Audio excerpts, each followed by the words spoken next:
कठोपनिषद में गुरु महाराज व्याख्या कर रहे हैं। संवाद है नचिकेता और वैवस्वत का। नचिकेता यम के धाम में है। प्रश्न आत्मा क्या है, आत्मा का स्वरूप क्या है। जब मानव मृत्यु को प्राप्त करता है तब देह नश्वर है, परंतु आत्मा तो अमर सत्ता है। हे यम, वह आत्मा तेरे अधिकार में होता है तो उस आत्मा का क्या करता है। वैवस्वत बहुत प्रलोभन देने के अनंतर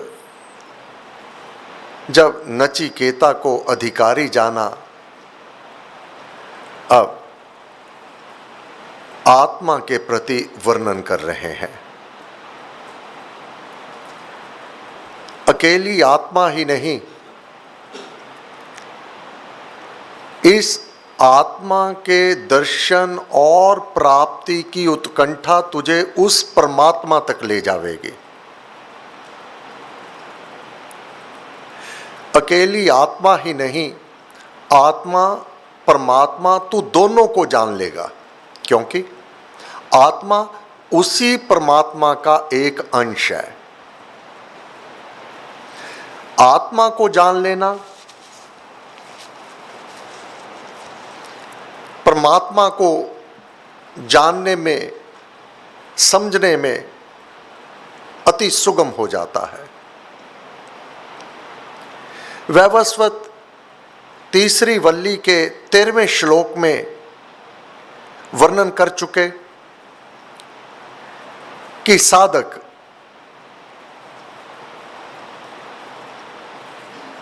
अपने ध्यान की अवस्था को सुदृढ़ करे। आत्मा को जानने के लिए, परमात्मा को जानने के लिए विधि है। उस विधि से ही तू उसको जान पाएगा। अगर विषयों में विचरता रहेगा, ना आत्मा को जान पाएगा। परमात्मा तो जानना अतीव कठिन ही है। बुद्धिमान मनुष्य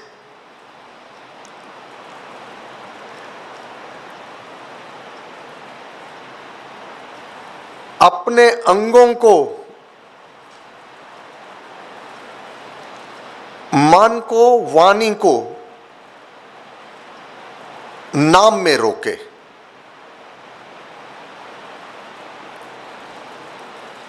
अपनी वाणी से उस प्रभु के गुणगान करना और अपने मन में राम नाम को रमाना, ये सब विधि बता रहे हैं वैवस्वत।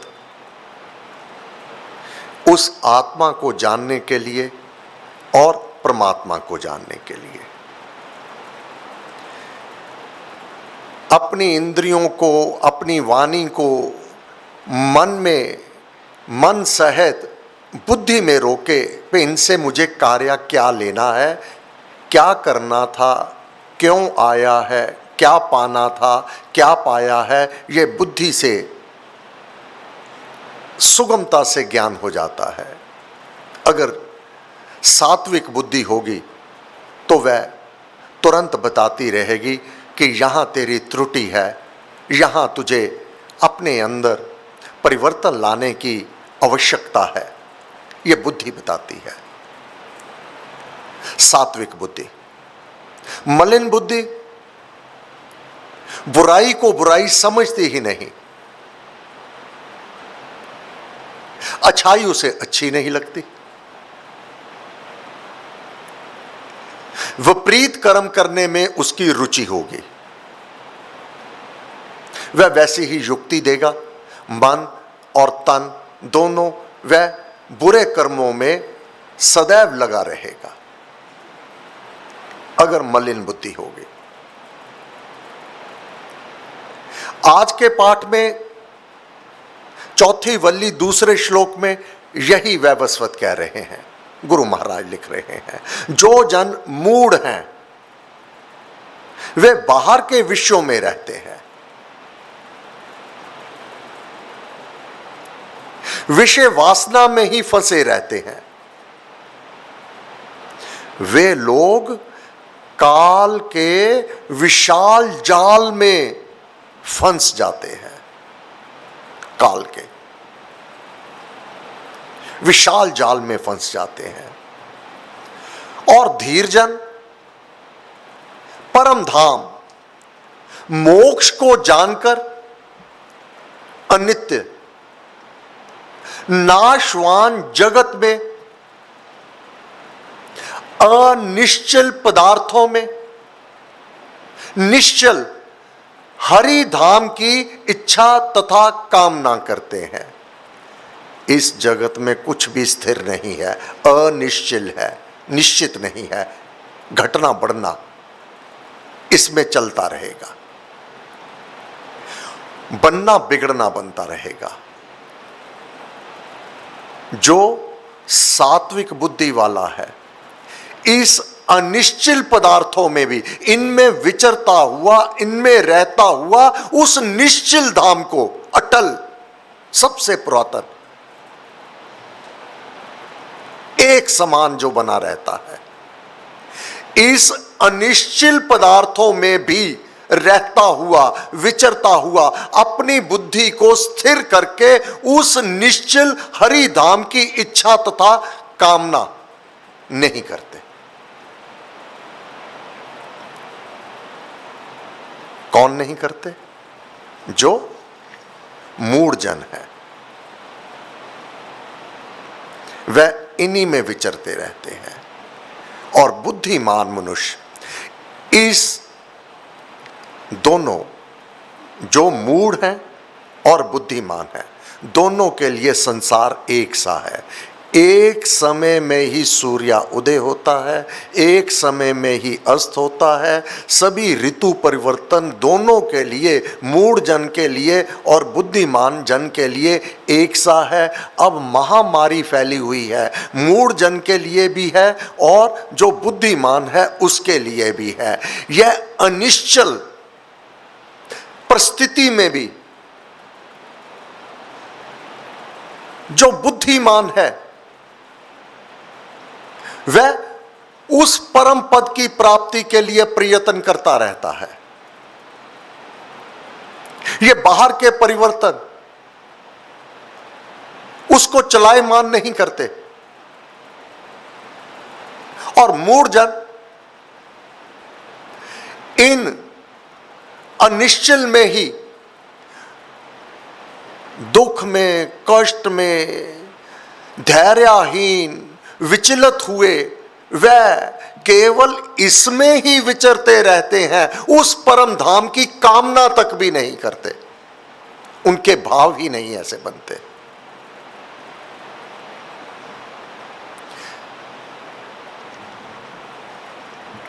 हे नचिकेता, तू आत्मा को जानना चाहता है।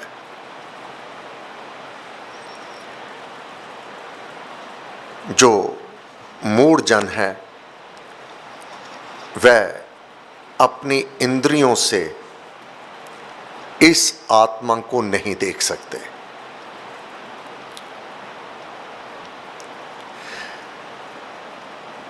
जिससे मनुष्य, किससे? जिस आत्मा से, जिससे मनुष्य रूप को, रस को, गंध को, शब्दों को, कोमल, परुष आदि स्पर्शों को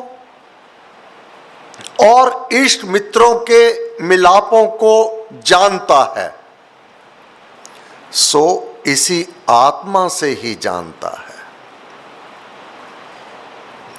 आत्मा का रूप नहीं है, यह अनुभव में आता है। कैसे? जिससे आत्मा से, जिस आत्मा से मनुष्य रूप को देखता है, आंख नहीं देखती। आंख के पीछे देखने वाला वह आत्मा है। रस, जीवा, खट्टा, मीठा, कड़वा, मिष्ट, यह जीवा नहीं देखती। जीवा के द्वारा आत्मा देखता है। गंध, ये नासिका, नाक।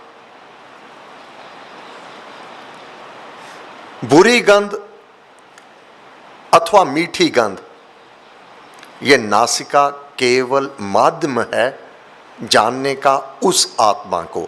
आत्मा उस गंध को सूंघता है।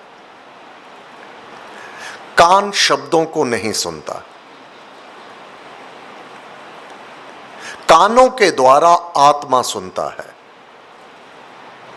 कोमल, ये त्वचा, स्पर्श को, और परुष, कठोर, यह त्वचा के ऊपर कठोर प्रहार हुआ अथवा कोमल स्पर्श हुआ, यह आत्मा जानता है, आत्मा समझता है। आदि स्पर्शों को और इष्ट मित्रों के मिलापों को जानता है।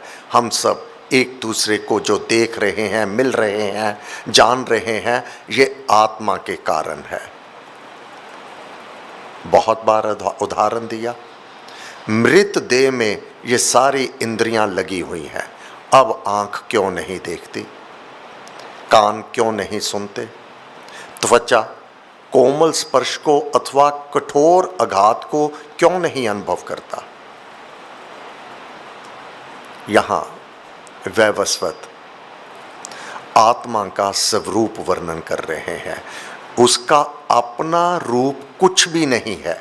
आत्मा का इसको अनुभव किया जाता है। इसका होना, इसकी उपस्थिति और अनुपस्थिति।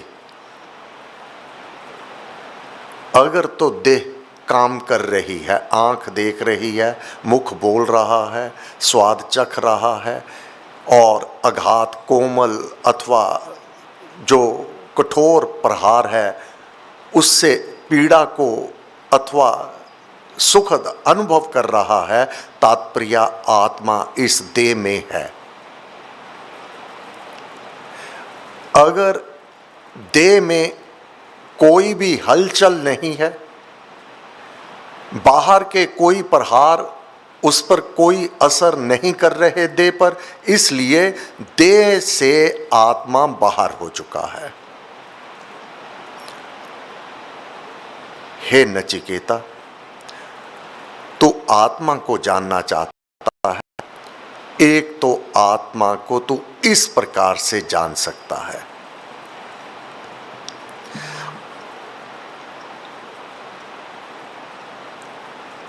आत्मा ही सब विषयों का ज्ञाता है। ऐसा समझ लेने पर यह आत्म संबंध में जानने योग्य क्या रह जाता है, अर्थात कुछ भी नहीं रहता। अगर तू ये समझ लेवे इस बात को, फिर आत्मा क्या है, फिर कुछ भी ऐसा प्रश्न नहीं रह जाता कि तू आत्मा के प्रति बता मुझे, तू इसको जान ले। यही आत्मा का ज्ञान है। यह देह, यह रूप, यह रंग बिना आत्मा के कुछ भी नहीं है, खाक है, मिट्टी है। ये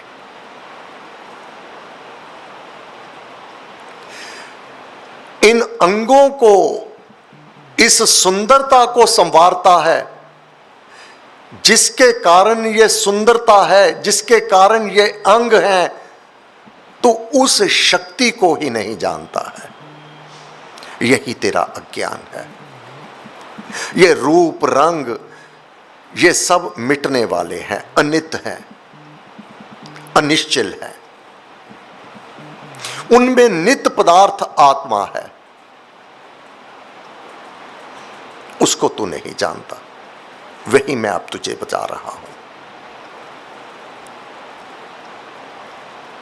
निश्चल से यही ज्ञान स्वरूप व आत्मा है जिसके संबंध में तूने पूछा था, जो तूने प्रश्न किया था। वह आत्मा ज्ञान स्वरूप है। ज्ञान ही तो होता है। कोई पीठ के पीछे अपना हाथ रख दे, किस भाव से रखा है ये कौन जान जाता है? बिना आंख के, बिना देखे हुए वह शक्ति आत्मा ही जाना करती है। इसका तात्पर्य आत्मा का एक स्वरूप ज्ञान भी है। उसका रूप जानना चाहता था, वह ज्ञान स्वरूप है। गुरु महाराज ने कहा अब ज्ञान का कोई अपना रूप नहीं, यह भावना है। ज्ञान भावना आत्मा, आत्मा प्यारे परम है, चेतन रूप महान। चेतन, ये चेतनता जो है ये आत्मा के कारण है, यही इसका रूप है। शरीर में से आत्मा बाहर हो जाए, ये मृत देह अचेतन हो जाएगी। इसलिए इस शरीर में आत्मा का रूप चेतना है, चेतनता है। आत्मा को प्यारे कहा गुरु महाराज ने। हे मेरे आत्मा, आत्म प्यारे परम है, तू ही परम सबसे महान है इस देह में। चेतन रूप महान, तेरा रूप चेतनता, तेरी सुसत्ता ज्ञान है। किस रूप में तू रहता है? ज्ञान के रूप में रहता है। जीवा के ऊपर पदार्थ रख देने से तू ही जानने वाला है, ज्ञानवंत है। ये खट्टा है, ये मीठा है अथवा कसैला है, ये तू ही जानने वाला है। मृत देह के मुंह में कुछ भी डालते रहो, वह कुछ नहीं जानता क्या डाल दिया, क्योंकि आत्मा नहीं है। तेरी सुसत्ता ज्ञान है, तू ज्ञान स्वरूप है। सत्य ज्योति ही मान, तू सत्य ज्योति है। फिर ग्रहगण जानन हार तू, ये सारे ग्रहों को जानने वाला तू ही है। यह जो कुछ भी परिवर्तित हो रहा है, जो कुछ भी इस संसार में परिवर्तन, अनुकूलत और प्रतिकूल, केवल तू ही इसे जान रहा है। चेतन रूप अशोक, तेरे को शोक, तू शोक रहत है, चेतन रूप है तू। इस देह में तेरी ज्योति प्रज्वलित है। दीप्त दीपक देह का, जब तक यह दीवा, आत्मा रूपी दीवा, दीपक भीतर प्रज्वलित है, यह शरीर गर्म है, प्रकाशित है, इंद्रियां काम कर रही हैं। एक दीपक, एक ज्योति बाहर चला जावे, इंद्रियां काम करना बंद कर देंगी, सारा शरीर ठंडा पड़ जाएगा। वह प्रज्वलित ज्योति जो कार्य कर रही है। दीप्त दीपक देह का, बिना बत्ती बिन तेल तू जलता है भीतर, प्रकाश देता है, बिना बत्ती के, बिना तेल के। यह रूप गुरु महाराज वर्णन कर रहे हैं आत्मा का। इस देह में जब तक वह ज्योति प्रज्वलित है भीतर। यह देह शिव स्वरूप है। एक ज्योति बाहर निकल गई, यह शिव स्वरूप देह शव कहलाता है। दीप्त दीपक दे का बिना बत्ती बिन तेल, जगता ज्योति अखंड से महानिराला खेल। सर्व धाम का चांद तू, ये सारे धाम का चमकने वाला चांद तू ही है। सर्व धाम का चांद तू जो काया कहलाए, इस काया में तू ही सर्व शक्तियों का स्वामी है, आत्मा। अंगों को दे चांदना, अंगों से ये जो कार्य हो रहे हैं, यह ब्रेन जो निर्देश देता है, ये आत्मा ही देता है। ये अंग उसका पालन करते हैं, हाथ हिलता है, पांव चलते हैं। अंगों को दे चांदना, ज्ञान किरण फैलाए।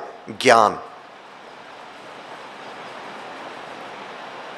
कौन ज्ञान देता है कि अग्नि के बीच में हाथ लगाओगे तो जल जाएगा? ये आत्मा ही तो ज्ञान देता है। बुद्धि बताती है अपने आप को बचाकर कार्य करो।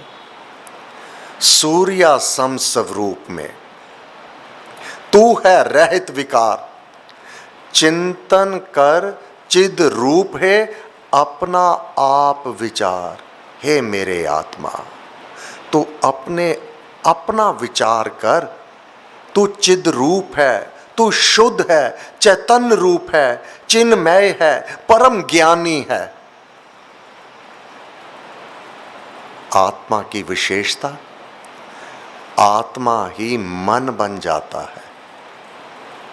बुद्धि ही आत्मा, और आत्मा बुद्धि, ये मन बुद्धि चित्त और आत्मा एक रूप हो जाते हैं।